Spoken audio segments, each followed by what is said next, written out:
এই হরিপদ ছেলেটা খুব ভালো, কিন্তু ওর হ্যাংলামও এই দিন দিন যা বেড়ে উঠেছে তা নিয়ে আমি বেশ চিন্তিত। ঠিক করেছো দাদা, ঘরে কোথায় খাবার রেখে শান্তি নেই, গন্ধ বেরোলে সব খাবার করে দিচ্ছে। আর দই মিষ্টি রসগোল্লা হলে তো কোনো কথাই নেই। ঠিকই বলেছিস, ওর আচরণ নিয়ে আমি বেশ চিন্তিত।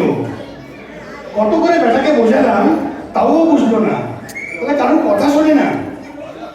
এই দেখো না, সেদিন তোমার বৌমা পিস্তুত ভাই ঠিক করে আসবে বলে আমি বাজার থেকে দই রসগোল্লা কিনে এনে রাখলাম। তারপর তিনকর যখন আসলো তোমার বৌমা ওগুলো আনতে গেল, দিয়ে তাকে সব ভোবা। এই বলিস কি রে? হ্যাঁ, মাটির ধারে কালো কালো পিঁপড়ে ঘুরে বেড়াচ্ছে। সব গেছে বেটা ওই হরিপদর পেটে। আচ্ছা করে রামধনায় দিকে বেটা দোষ স্বীকার করলো। আর এদিকে তো আপনাদের সামনে আমার মান সম্মান সব গেল। কি আর করা যাবে বল, ও তো আপন ভাবনা, ওকে তো আর তাড়াতে পারি না। তাড়াতে তো দিদি দুঃখ হবে। তা ঠিক, বলো তো, কিছু তো একটা করতে হবে। এমনি এমনি তো চলতে দেওয়া যায় না। ঠিকই বলেছিস, কিছু একটা তো করতে হবেই। এই দাঁড়া, রমেশ ডাক্তারের সঙ্গে কথা বলে দেখি, সে কোনো না কোনো উপায় বের করবে। তার যা বুদ্ধি। ঠিক বলেছো দাদা, রমেশ ডাক্তারের মাথায় খুব বুদ্ধি। চলো দেখে আজকে গিয়ে রমেশ ডাক্তারকে পাই কিনা। চলো চলো চল দেখে আসি।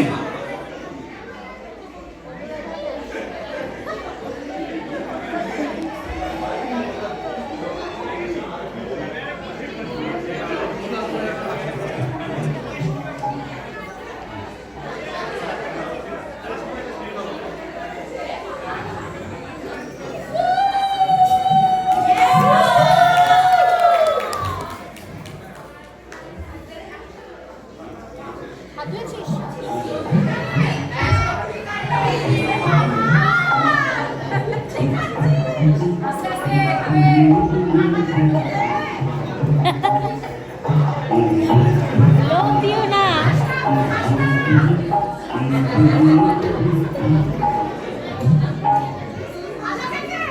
দাদা দাদা, শিগগিরই এসো। কেন রে, দেখছিস না মন দিয়ে লুচি আলু ভাজা খাচ্ছি? একটা দারুণ খবর আছে, শুনলে তোমার জিভে জল চলে আসে। জল হেয়ালি না করে এবার বলে ফেল দেখি, কি তো তার খবর? পিসিমা এই মাত্র এক হাঁড়ি দই হাতের তোলায় লুকিয়ে রেখেছে। তুই বলিস কি রে? এটা তো দারুণ খবর। তাহলে তো পিসিমার ঘরে একবার যেতেই হচ্ছে। কিন্তু তাই বলে, এই লুচি আলু ভাজা অসম্মান করতে দেওয়া যায় না। এক কথা বলি, তুই গিয়ে তুই হাঁড়িটা এখানে নিয়ে আয়। পিসিমা বলেছে শিকল দেবা, আমি হাত পাবো না বলে তো তোমাকে খবরটা দিলাম। বেশ করেছিস, আমার লুচি খাওয়া শেষ। চল এবার দইয়ের সৎ ব্যবহার করা যাক। চলো চলো। চলো চলো চল চল চল চল চল চল। বাবা জানে না।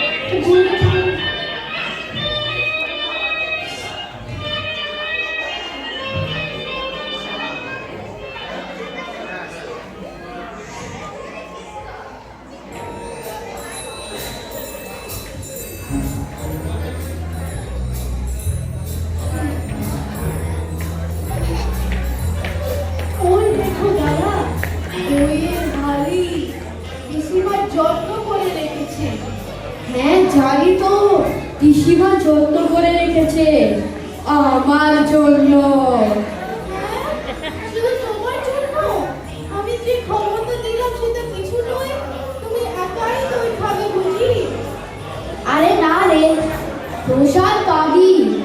আগে এক খাবলা মুখে পড়ে দেখি, টক দই না মিষ্টি দই।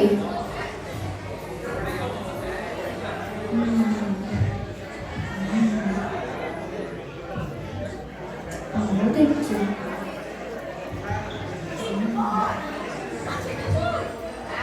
the music.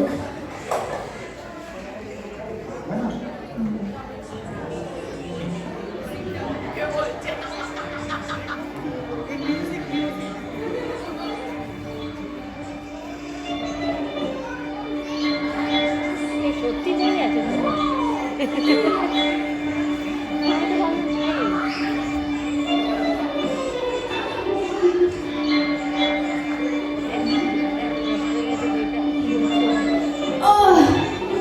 ওরে বাবারে! আহ! আহ! আহ! আহ! কি হলো? কি হলো? কি হলো? জ্বলছে খুব। দেখি তো কি ঘটালি? তোর যা হ্যাংলামো, এমন একটা কিছু ঘটবে জানাই ছিল। বেটা তুই ওই ভেবেছিস যে চুন খেলি? হ্যাঁ? চুন? হ্যাঁ দাদা, এই দেখো চুন খেয়েছে। ও বাবা গো, মরে গেলাম, মরে গেলাম। ওই শ্যামা, ওই তো আমাকে ফেসালো, ওই তো বললো পিসির খাটের তলায় দই রেখে গেছে। তবে আর লোভ সামলাতে পারলাম না। ওকে জিজ্ঞেস করো না, জিজ্ঞেস করো না। কি রে শ্যামা, কি ব্যাপার? আর মামা, আমি একটু শান্তি বসির বাড়ি যাচ্ছি, একটা পড়া বুঝে আসছি। শান্তি ঘোষ? কতবার বলেছি নিজেকে একটু পাল্টা, এত লালসা ভালো নয় রে, ভালো নয়। দেখলি তো একটা করে দই খেতে চুলকে বিপদে পড়লি। আর পারছি না, কখনোই করবো না, কথা দিলাম মা। উল্টো পাল্টা খেয়ে যখন আমাকে তখন বলি আর এমন কাজ করবো না। তারপর একটু সেরে উঠলে অপর দুর্ঘটনা শুরু হয়ে যাবে। আর কেমন জব্দ হলি বল, কেমন জব্দ হলি? আর করবি না কেন? এবারে শেষ। কখনো এরকম কাজ করবো না। আমার মুখ যে চলেই যাচ্ছে, চলেই যাচ্ছে। কিছু তো একটা করো মা, কিছু তো একটা করো, আর পারছি না। রমেশ ডাক্তারকে ডাকতে হবে। বাচ্চাটা যে আমার খুবই কষ্ট পাচ্ছে। হ্যাঁ, তোমরাই ওকে আজকারা দিয়ে মাথায় তুলেছো গিন্নি। দিন নেই রাত নেই, শুধু খাবার।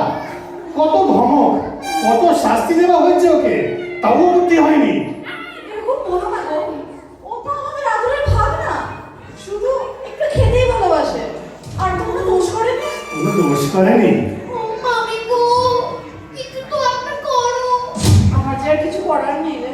যেমনি হরিপদ তেমনি তার বোন শ্যামা, দুটোই পেট রোগা। দুদিন অন্তর অসুখ লেগেই আছে, লেগেই আছে। আমি এখন কি করি বলুন তো? দেখি যাই, আমি রমেশ ডাক্তারকে খুঁজে পাই কিনা। যা শিগগিরি যা। ঠিক আছে, ঠিক করে থাক বাবা। ও বাবা গো, মরে এটা ভালো হচ্ছে, বেশ হাসি হচ্ছে।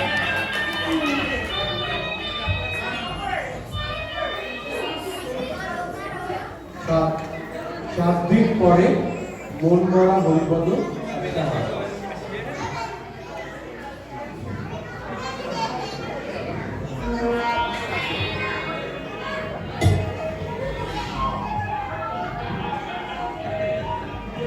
শ্যামা, দেখে যা বুঝলাম আর এরকম কাজ করবো না। কত শান্তি ঠিক করে চিবুইনি, ঠিক করে গিলিনি। কত শান্তি আমার কাছে খাওয়া ছিল। মহাহাঙ্গামা। তাই তো দেখছি দাদা, তোমার শরীর কি অবস্থা হয়েছে? না খেয়ে থেকে একেবারে শুকিয়ে গেছো। তবে পরিস্থিতি এখন অনেকটা স্বাভাবিক। এখন তাও একটু একটু খেতে পারছি। তাই নাকি? একটা সুখবর আছে দাদা। কি? ক্ষীরের লাড্ডু ভাড়া করে রেখেছিল, আমি সন্ধান পেয়েছি, তোমার জন্য চুরি করে এনেছি। ক্ষীরের লাড্ডু? সত্যি? কোথায় রে? এই নাও দাদা, ক্ষীরের লাড্ডু খাও। দেখি রে, সত্যি ক্ষীরের লাড্ডু।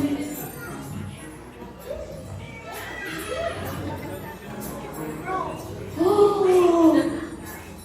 এই যে, সত্যি ক্ষীরের লাড্ডু।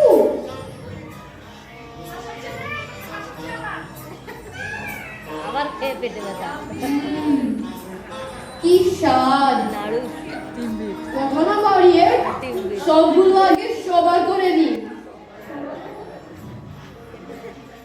হরিপদ, ও হরিপদ,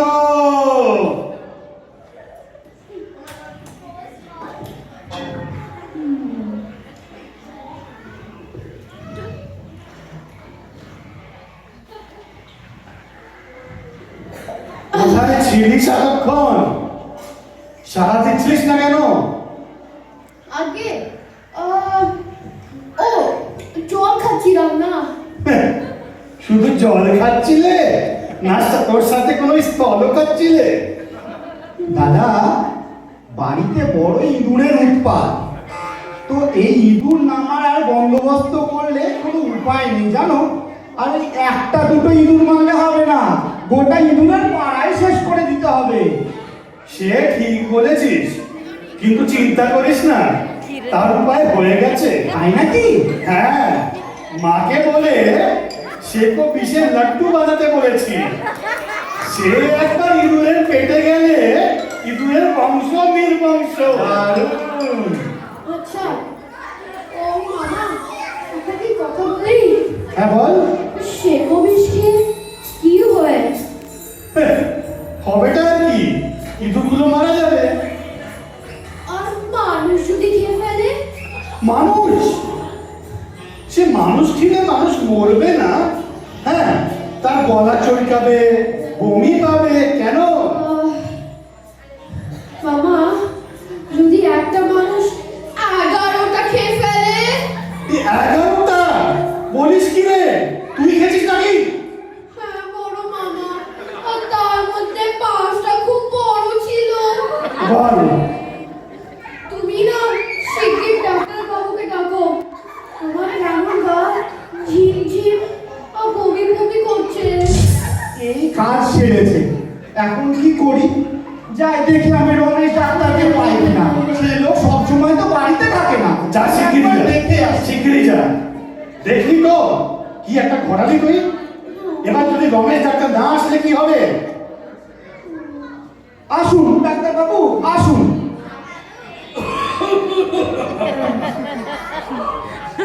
ওই, কে আমার রোগী? এই যে হরিপদ। তা কি হয়েছে বাবা? ও সে কবিসের লাড্ডু খেয়ে ফেলেছে। আচ্ছা, তুমি একটু হাঁ করো তো।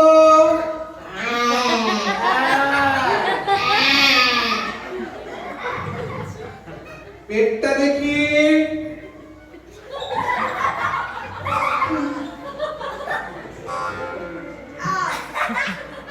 কি হয়েছে তোমার? আরে বললো তো এক্ষুনি আপনাকে, সে কবিসের লাড্ডু খেয়ে ফেলেছে। সাংঘাতিক ব্যাপার, মাথা যাবে না। কি বলছেন? ডাক্তারবাবু, ডাক্তারবাবু, আর কোনোদিন আমি কাজ করবে না, বাঁচিয়ে নিন। আর কোনোদিন এরকম কাজ করবো না। আমাকে বাঁচাও, প্লিজ, আমাকে বাঁচাও। বেশ, বেশ, বেশ। উপায় একটাই। আছে আছে আছে। কড়া তেঁতো ওষুধ খেতে হবে। হ্যাঁ, কড়া তেতো ওষুধ? এভাবে কড়া তেঁতো ওষুধ। এই হলো সেকো বিষের জল। অত বড়? এইটা তোমাকে খেতে হবে। আজকে ডিনারের পর এইটা খাবে। না না না, আমি খাবো না, আমি খাবো না। না না, আমি খাবো না।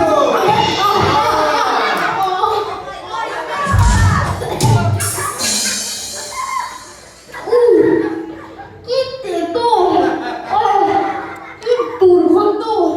শুকে দেখো তো বাবা। সব সব সব। ও ও কি ঝাল। আরে শোনো, তোমরা হরিপদকে পাশের ঘরে নিয়ে যাও, লেপ কম্বল দিয়ে শুয়ে রেখো, 3 দিন যেন উঠতে না পারে। একদম। আর যেন ঘাম দিয়ে জ্বর ছাড়ে। দেখবে এটা। 3 দিন? 3 দিন। তাহলে 3 দিন হরিপদ কি খাবে? চিরতার জল আর সাবু ভিজে খেয়ে থাকবে। চিরতর জল সাবু? আমি মার কাছে যাবো। হ্যাঁ, এখন ইনি মার কাছে যাবেন। মাকে জানিয়ে আর কোনো লাভ নেই। তোমার মা আর তোমার মামি জানতে পারবে তুমি শেখ অফিসের লাড্ডুকে অসুস্থ হয়ে পড়েছো, তো চিন্তা করবে না, এই কথা ঠিক। মার কাছে যাবে। গিন্নি, ওই গিন্নি, এখানে এসো তো। আসছি, কি হয়েছে? এই তোমার বেটাটা লাড্ডুকে অসুস্থ হয়ে পড়েছে, একটু ওই পাশের ঘরে নিয়ে খাটে শুয়ে কম্বল ঢাকা দিয়ে দাও, আর ওর জন্যে চিরতার জল আর সাবুর ব্যবস্থা করো। এই হলো ওর 3 দিনের খাবার। একদম ঠিক। হ্যাঁ, চিরকাল তো সাবুই। আমাকে কি এসব কি খেতেই হবে বড় বাবা? আলবাত খেতে হবে। এবার যাও। যা এখন।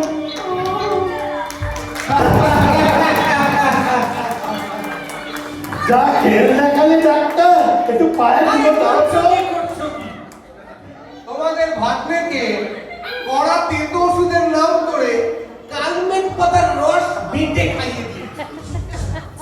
আর 3 দিন কালমেঘ পাতার রস খেয়ে এটা ওটা খাওয়ার বদভ্যাস চলে যাবে। যা তোমার বুদ্ধি ডাক্তার, তোমার শেখ অফিসের আইডিয়াটা একদম জমে ক্ষীর। ক্ষীরের কথাই মনে পড়লো, বলছি ভাড়ার ঘরে কোনো ক্ষীরের লাড্ডু অবশিষ্ট আছে নাকি? আছে তো? আরে আছে ডাক্তার, আছে। আমি জানি তুমি লাড্ডু খেতে খুব ভালোবাসো। দাঁড়াও, আমি গিন্নিকে বলে আনাচ্ছি। বলে গিন্নি, একটু এখানে এসো তো, লাড্ডুগুলো নিয়ে ডাক্তারবাবু খাবে।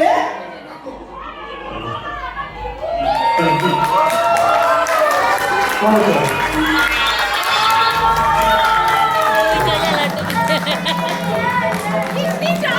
আমি তো যাও। এলাম।